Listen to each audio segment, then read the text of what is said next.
here. From the day she arrived, everything in Nkwado began to change. Fishermen who once caught mud now returned the nets so heavy that even children helped drag them to the shore. Cassavas grew thicker than a man's arm. Goats gave birth to twins. Even barren women began to tie wrappers around their swelling bellies, singing praises to the river. Oluwanene became the center of the village life. She couldn't walk on land for too long because she wasn't used to living on dry lands, but she loved to sit on the smooth rock near the water. The children gathered around her every evening, listening as she hummed strange songs that made the river shimmer. Sometimes when she laughed, fish leapt from the water like they were dancing. Chief Udolo, a proud man with round belly, claimed the mermaid's coming was a reward for his good leadership. "The river knows its people," he would say, slapping his chest so hard that his beads rattled. He ordered new huts to be built closer to the river so they could honor her properly, though most people suspected he simply wanted to keep an eye on her. In Nkwado, not everyone was happy with Oluwanene's arrival.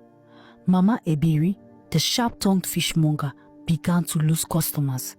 Who needed her fish when the mermaid's blessings made everyone's net overflow? She grumbled loudly in the market. "A fish with a woman's face cannot feed the village forever," she said. Then there was Maka, the quiet storyteller. He alone seemed to look at the mermaid with more wonder than greed. Every night, he sat by her side asking questions no one else bothered to ask. Where she came from, what she missed, and what she feared. She never answered directly, but sometimes her song sounded like memories of a world deep below, where light floated like smoke and time moved slowly as waves. For a while, Nkwado became a paradise. The villagers danced every evening by the riverside, throwing flowers and coins into the water, while drums thundered like heartbeats. Children raced through golden fields, traders laughed at full baskets, and the air smelled of wealth and comfort. But no one noticed that the river had stopped singing, and deep below, where the light could no longer reach, something began to stir. At first, everyone was content with Oluwanene's blessings, but in Nkwado, contentment never stayed long. The people began to ask for more. Farmers demanded for longer rains. Impatient traders demanded for faster harvests, and husbands craved for unmarried girls to add to their lists.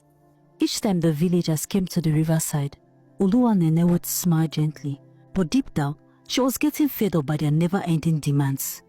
She tried to please them, but each blessing seemed to take something from her. Her once bright glow began to dim slowly, and her voice grew hoarse. One evening, as the villagers began to make demands, she said softly, "The river gives what it can carry. If you take too much, the river will break." But the villagers didn't understand the message she was passing across. Chief Udolo stepped forward, with his round belly shooting out like a proud drum that entered the scene before the rest of his body. "The gods gave you to us, Nene," he said with his booming voice. "Surely, they didn't send you here to rest. Do more. You owe this village your gift," he yelled angrily. The crowd clapped and shouted in agreement. Oluwanene's eyes filled with sadness. The next morning, she refused to grant anyone's wish. When the people knelt before her, she turned away and swam into the sea. That was when the gossip began. "She's hiding her powers," said Mama Ebiri, while spitting into the dust. "She's saving her